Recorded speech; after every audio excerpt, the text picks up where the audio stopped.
mga bata? Okay naman po sila. Kasalukuyan ko po silang pinarurusahan. Good. Nakikita niyo ba yung dalawang batang babaeng yon? Gusto ko, tangayin niyo sila.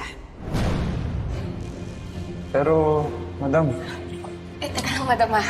Tuloy mo, ano ba? Huwag ka nang umangal. Sayang yung kikitain natin. Ano ka ba? Yata niyo na yung speedboat. Sige po, madam.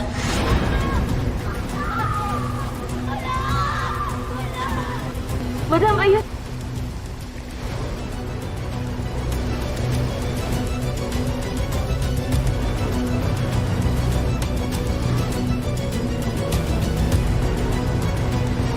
Tara, umalis na tayo. Baka may makakita pa sa atin.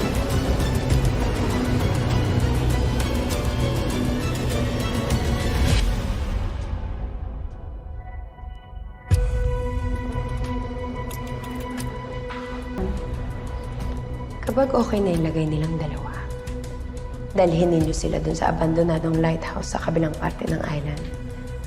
Sige po, madam. Ikaw na yung magbantay sa kanila. Okay, Yvonne? Ako na bahalang humanap ng dahilan kay Franco kung bakit hindi ka makapagsilbi dun sa mansyon. Opo, madam. Siguraduhin ninyo na hindi sila makakalabas ng compound. At walang kahit sino dito sa isla ang makakakita sa kanila. Lalong-lalo na si Franco. Naiintindihan ninyo? Ako na pong bahala, madam. Gusto niyo po ba i-inform ko kayo pag nadala na namin sila doon para mapuntahan niyo sila? Hindi. Ayoko. Hindi pa nila pwedeng malaman na ako nakakuha sa kanila. Sige na. Antayin niyo sila. Sige, madam. Marami pa kaming pagdadaanan.